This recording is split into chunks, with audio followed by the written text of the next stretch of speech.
I said female characters in 2023 versus 2004 and 2006, we are totally not going backwards, because we used to have very pretty, feminine, sometimes sexy female characters, and this is what we are getting from modern day video games. And I totally get that not every female character is going to look beautiful and sexy and pretty, right? But we have seen a trend in modern gaming, especially from Western developers, who have decided that, you know, if you have a sexy female character, you are probably a disgusting pervert. They feel the need to tone down the lead female characters so that they do not appeal to the male gaze, as they say, which is absolutely absurd. I am a female and I want to see pretty females in video games as well. And there have been plenty of female characters over the past, couple of years that have been very underwhelming. You have to look at Abby, like I mentioned, from Last of Us Part 2. You had Frey from Forspoken. You also had Aloy. Aloy was pretty at first, and then they decided to do a 180 with the sequel, and they decided to masculinize her, change the shape of her face, make her chubbier, and it is what it is. Gaming websites at this point are so useless. They're just there to antagonize gamers, and they've created gamer as an identity, to the point where there are people who constantly say, I'm not a gamer. Readers don't have to say they're not readers. Film goers don't have to say they're not film goers. Obviously, you're just referring to a hobby that you like and that you do on a pretty much regular basis, or something that you enjoy. But now gamer has become synonymous with misogyny and racism and homophobia, all this nonsense, because gaming websites have created this environment where developers can't just make games to cater to their largest demographic. People have come into the space, people with college degrees that are useless. So they've decided to become cultural critics, and they pick out things that are popular, and it's usually things that are popular with men, and then they attack it for not being safe spaces for women. And the thing is, women are not interested in it. It's like STEM, where there's this push to put women into environments or spaces that they don't really want to be in. They're just not naturally interested in it. And there's no problem with trying to encourage women to say, hey, take a look at something outside of the normal fields that you get into, or the normal hobbies that you get into. That's no problem. But the default is always, well, in order for a woman to be in this space that was predominantly male, you have to fundamentally change it so that she'll feel better about herself. The whole pride thing, especially with trans people, isn't about them actually being the gender that they feel like they should be. It's about making them feel good about it. It's about confirming and affirming that they really are. It's like playing along with it, as opposed to just accepting and tolerating that this is their condition, whatever it is. So it's funny to see, the Gamer or Game Rant, see gamers complaining about an ugly woman in the game, like this Fable thing. And for them, and I guess they need content. So they'll decide that because some gamers remarked on the fact that Fable 4 has gotten a lot of dislikes, it's because men, or because of misogyny. It's not because, well, there's a lot of different reasons why it could be. But so the Game Rant actually did an article based on the Gamer's article, which I'm not going to do another video about the Gamer right now. So we'll do the Game Rant one. Fable 4 trailer flooded with dislikes. Well, I'm not going to read this whole thing because I don't care. The reveal trailer for Fable 4, which was shown during the Xbox Game Showcase, is being flooded with dislikes on YouTube. Now, I actually noticed, I didn't see the full trailer. Somebody who, it might have been Juicehead, who was talking about the Xbox Showcase, just showed some footage from it. Yeah, I think it was Juicehead. They showed footage from it. I just noticed that the heroine was hideous, and that Richard, what's his name? Iode, I don't know how to pronounce his name, was in it. And it was just a CGI trailer. It wasn't actual gameplay or anything like that. I just noticed that the character was ugly and very, annoyingly masculine. Like that movie that recently came out, where it's like a fairy tale. I think it's called The Princess, where she's an all action-packed and whatever. I think the actress's name is Joey King. And so it looked like something like that, but The character is much uglier. And I was like, okay, they're doing it again, but I don't care about Fable, so I'm not going to say anything. I don't care. But apparently, people downvoted it. And like this Game Rant article says, while the YouTube comments seemed excited and optimistic about Fable 4, one of the possible reasons for the dislikes could be the heroine's appearance. Yeah, she was hideous. It seemed like some gamers don't think the protagonist in the trailer looked conventionally attractive. Or, just say it.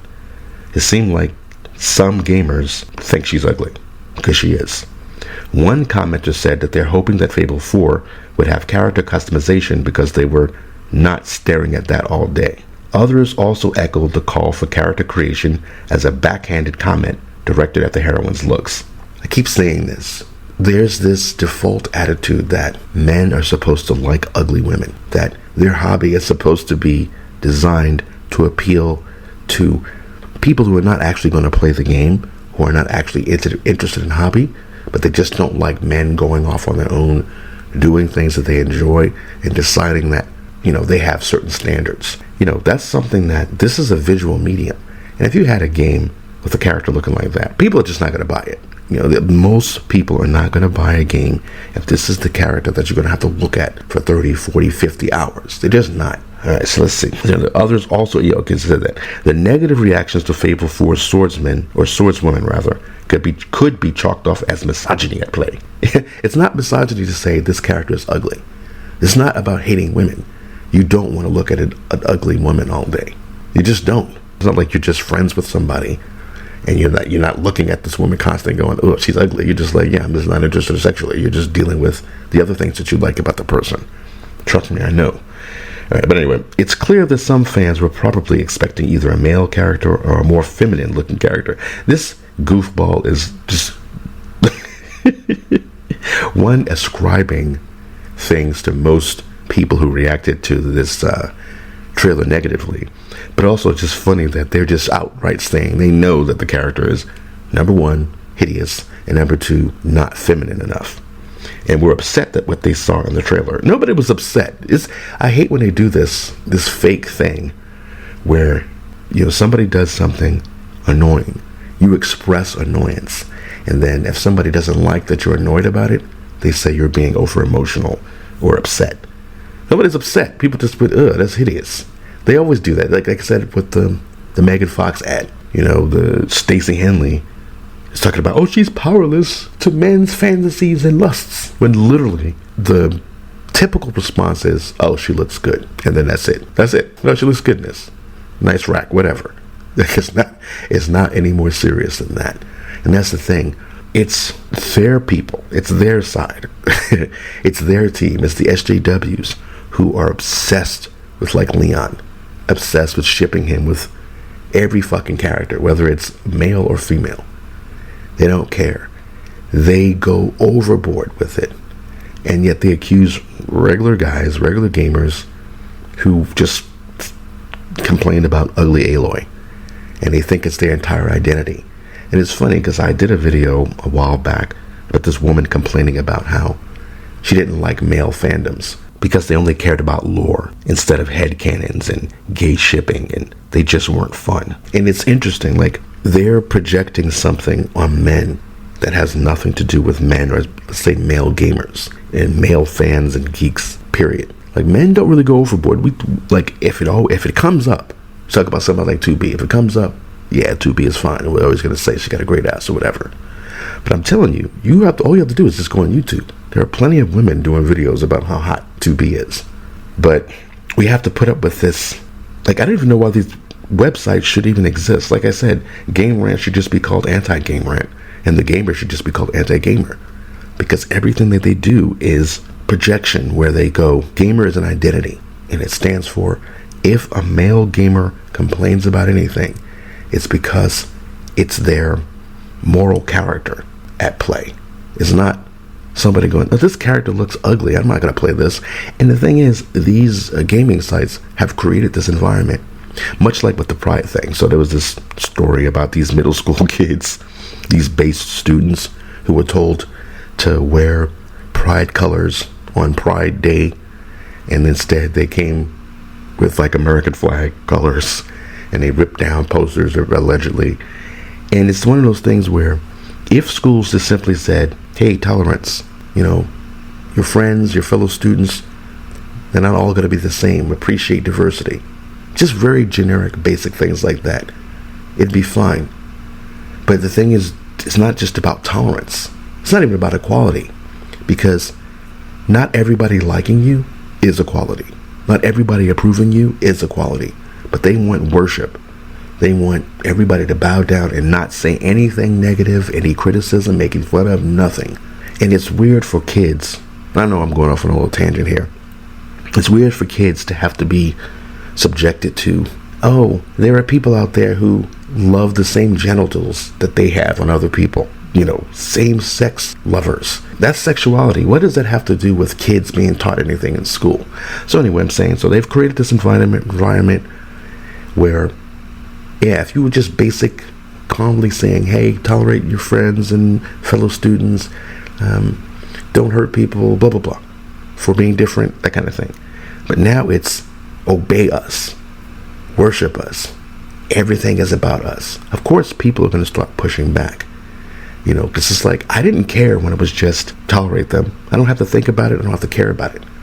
And you literally don't. Kids don't literally have to worry about there are men out there who like sucking dick.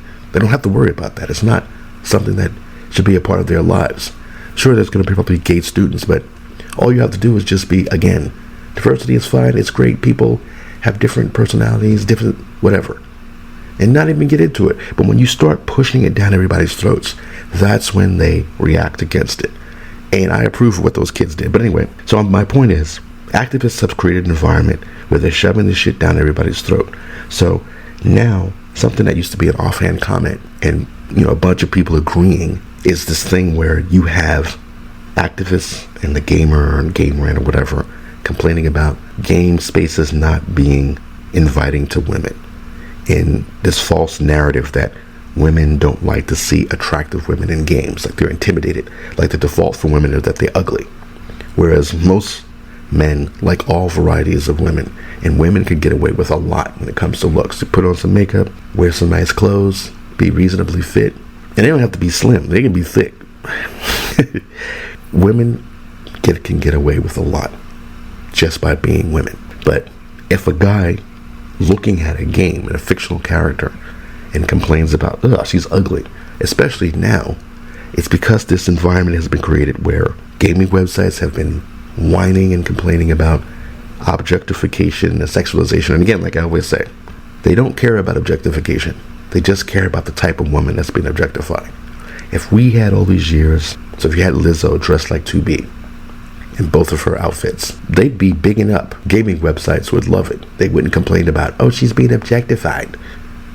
But because these are attractive female characters all these years, they complain about it and pretend that they're somehow concerned about, I don't know, like it's funny. It's just it's this ruse, this game that they played, where they use this language like objectification and male gaze. And the burden is supposed to be on men to just accept all types of women, whether they do or not. Especially, again, in media. This is a visual medium. Why should men be subjected to this hideous character in Fable? And the thing is, I didn't comment on it.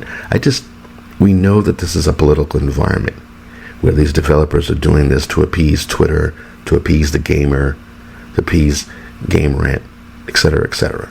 They're not doing it for gamers.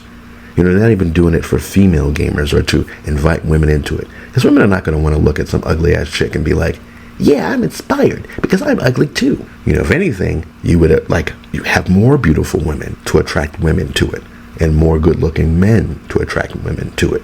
Like one of the things that hurt the MCU is that they didn't just lose their male audience because they did the MCU thing with Phase 4, but they also alienated women who were there for the men. And they just don't get it. Again, I talked about this before. The Yakuza producer, creator, whatever, they asked him, do you make the Yakuza games, or do you do things for the Yakuza games to appeal to women because you have a big female audience?